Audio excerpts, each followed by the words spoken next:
What is up, everyone? It is Matt, it is Jeff, and we are here to talk to you about the latest music biopic that isn't incomplete or unknown for an artist you've honestly probably never heard of, especially if you're from the States. However, he's big in almost every other country, especially in the UK, and that is Better Man, the Robbie Williams biopic. Jeff, how are you doing tonight, sir? I'm doing great. How are you doing? I'm doing pretty good. Just got through a marathon podcast session, so we're really? gonna get through. we're gonna get through this, and we're gonna give you our thoughts on this film because to me it was one of the biggest surprises of. It's technically a 2024 film, yeah, but it is a 2024 film. It was released in 2024, even if it was released limited. But It is a 2024 film. And getting its wide release. It's just getting wider release. But I mean, The Revenant was wide in January. Yeah. But that's a 2015 film, even if it was wide in 2016. We're not going to get into semantics about that. Either way, Better Man. That's the story of Robbie Williams. He was a member of a boy band. Take That, and then he went off to have a solo career. So much like many a musician or music group biopic, this is a story of the rags to riches, the drugs and the alcohol and the women and all the stuff that happened there, and in between with all of that. But this is one of those stories where the artist, Robbie Williams, was intricately involved in the making of the film. Which can normally be something that ends up hurting the film. But honestly, this film, in that way, and many others, is a lot like Rocket Man, where it has no issue showing you the nitty-gritty and the dark side of this artist's story. And I think that's why I know, at least for myself, and then speaking to Jeff, because we've talked in private about the film already, it resonated with us so much because it's very much got this dreamlike state to it in the same way as Rocket Man. Rocket Man feels like a fantasy. This feels very similar, and the direction and the writing is a major part of that. Michael Gracey, who previously, I know that Matt hasn't watched and he doesn't plan to for very valid reasons. The Greatest Showman, which I like. The Greatest Showman. It is complete and utter horseshit.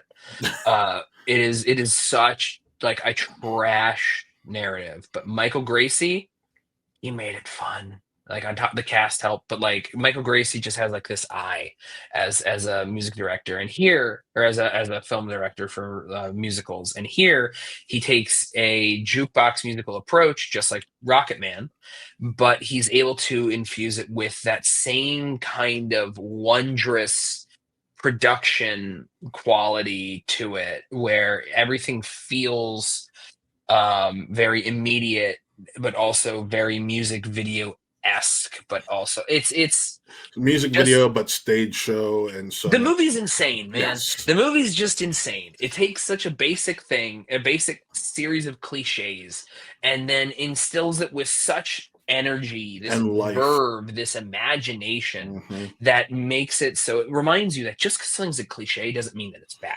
Yes. Just because it's something you've seen before doesn't mean it's something that you might have seen before. I haven't seen some of this before.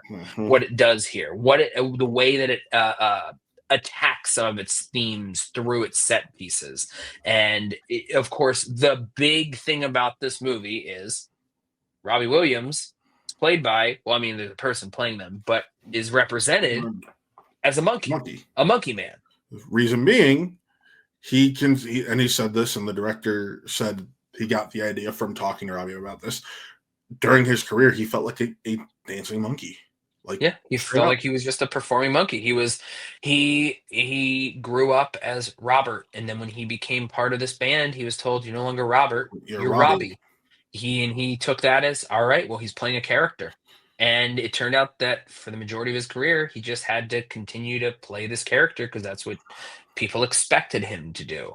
Yeah. And so he got lost in himself, and and through the drugs and the alcohol and all this other stuff, and the way that he treated himself and the people around him, he was an animal. So it works on multiple different levels, and it's something where it seems bizarre, but it also seems intriguing, maybe as a way to like get you through the door, to like maybe be like, okay, I'll check it out. And then it ends up being without really saying out loud the reason why, it becomes this intricate and important thematic piece of the puzzle to this film that he's a monkey. Mhm. It rocks, DJ. It's one Yeah. of his songs.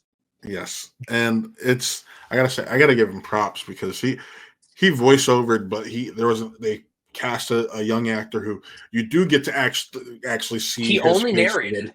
Yeah, I'm saying they Yeah. casted a young actor I to thought play that he him. was voiceover for himself, and then he was just playing a monkey. I They didn't no, realize he he was a just narrator, and then he had someone play him who just yes, happened to sound almost almost exactly exactly like like him. him, and that's what I was getting to. You And get then a they had little. a different person be a singing voice Mhm. than him as well, who which also sounds which remarkably like him. which was the same actor, by the way. No, it wasn't. You know, in interviews he talked about how it was a full Was it? performance, Oh. singing because he was about to be in a stage production of The Greatest Oh yeah, Show. it has here we have John O'Davies as the chimpanzee form for both his voice and motion capture. John O'Davies, great as Robbie Williams. Adam Tucker provides the majority singing vocals for Robbie, Okay, so he did some Adam Davies that had to do some of the but singing. majority, not all. Yeah, So that means John O'Davies did some. Either way, great job, all of them together. yeah. What I loved is it gives you his heartbreaks and his reasonings and what ends up taking to him what ends up causing him to go to a lot of these darker places in life, especially. And this story is kind of really about mental health at a certain point too. And Super about mental health. I It just is sucked in. it straight up addresses, like, it doesn't just like dance around the subject. It says he blatantly says, I have depression, I have clinical depression, or I'm battling depression. It's like, oh well, that's not, are you suffering from depression? And he hates that it's called that. He said, just, you have clinical depression, it sounds better because it sounds more lab codey, or white Cody or something. And I was like, oh, that's a cute way to just kind of mask what that means. And then the movie continues to show how much he continues to mask what that means for him. It's really deep, I think, in a way that a lot of these movies don't work very well with. It approaches it head on, and it does it in such a dreamlike, dynamic fashion that it's really difficult to, step out of there thinking anything other than like, wow. I know it's such like, it's three letters, wow. But I'm watching the movie, I'm like, wow. It's just it's so beautifully like it's shot and It's gorgeous. choreographed too. Like I couldn't look away. And just there was points where I felt like it took some of this. And granted, I know Smile 2 was and this were filmed way differently, but there was Yeah, points. they were both filmed in a vacuum away from each other. Yes, Yes. but there were Which is points where maybe that not it so were much because they are both Paramount films, but yeah. that's fair. But there are points where I'm like, wow, they really just took similar things from in ways it was shot that just work really Mhm. well, especially for some of the concert scenes. I was just Yeah. enthralled. I loved it. I wanted more. I didn't want it to end, I guess is the best way to put it. And it did what a good biopic should do, which is make you care about an artist who you don't really know about. Yeah. Robbie Williams is not known in the US. I mean, maybe some people might have heard like Rock DJ or Angels, but if that's the name of the song. But I didn't know any of his music. I didn't know anything in the lead up to this. I watched the music video for Rock DJ after I heard about this movie. That's it. I knew nothing else about him. I knew that he was massive, uh, everywhere but the United States. He's like a global superstar.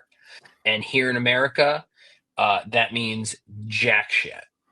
That's like, if sometimes there's like, country stars, they're really big in the US, but doesn't necessarily translate to a lot of stuff because it's a very American thing. Mhm. This guy, I don't really know what it is. Like, everything he has feels like it could easily translate to like It just also hit in didn't. the US, and it hasn't. I don't know. But it works well despite not knowing who this guy is. But then again, most music biopics, they should all, not most, they all movies, whether it should be the same thing regardless.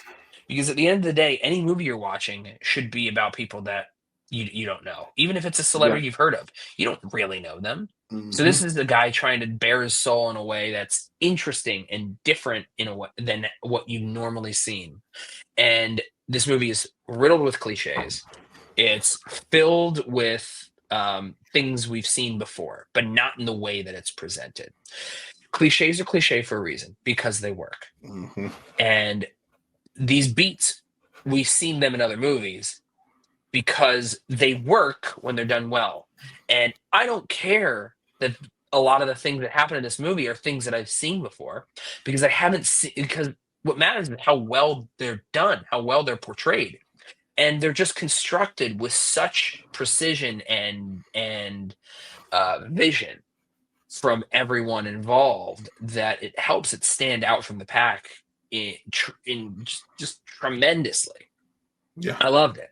I think it's better than Rocket Man, actually, and I I, love Rocket Man. I love Rocket I have Man. to I think rewatch that Rocket Man, but yeah, I honestly I kind of felt the same I way. and I love Rocket Man. I've seen Rocket Man a few times. This I only just saw this. So, like a lot of movies, It could just you be got a to let recency stuff sit bias. with you in order Yeah. to see how it really feels. But I just think that there are things this movie does that just I think it's the best musical of the year. I know there are a lot of people that love other musicals this year. Some musicals more than others are being talked about. Some musicals that probably don't need to be talked about that are like deep in the awards conversation. Hmm. That a lot of people are speaking out against for certain things. This movie, I wish more people were talking about it. I know that it's barely been released in the U.S. at the time of this recording. I don't know how it'll ultimately do, but And Paramount I weirdly is pulling back on yeah. its release, which kind of Yeah, sucks because I want more it's people to see it's a it. fascinating film that just it hits really hard in the parts that matter most. Yes, sir. So with that, I will say Jeff and I actually do have the same grade on this film, and that is a Cool. 4.5 out of 5 reels. Yes, sir. Like Yes, sir. it is just absolutely It's an great. amazing film. Great way to start off the year, even though it technically finishes the year. First movie for me that I've seen in a theater this year. I wish I saw this in a theater. But yeah, with that, folks, that is our review for Better Love it. Man. I will say, if you haven't already, check out our sister channel, Watt Real Gaming, that is run by one of our partners, Taylor Cleek. He does a great job with our Twitch and our Twitch streams and the shorts and everything that he makes from it go and live on this channel. So check that out. Also, check out our podcast, Views from Metropolis. New episode dropping tomorrow, new episode dropping next week, and a new episode dropping the week after that, which I guess is technically a slow rollout for what will soon become a weekly podcast. So be sure to tune in for those. This week is Smallville season 4. Next week is Superman 3. And the following week is Smallville season 5. So be sure to check those out. But also, Jeff and I have a video dropping on Sunday with our good friend Paige for Betty, and that is our best of 2024 video. So be sure to tune in and check that out as well. It will be a long video. Be Yes, prepared if you're it's going to check it out. 2 hour video. I'm gonna let you know now. So be ready. But with that, folks, signing off, I am Matt. That is Jeff, and this was another real review. We'll see you next time.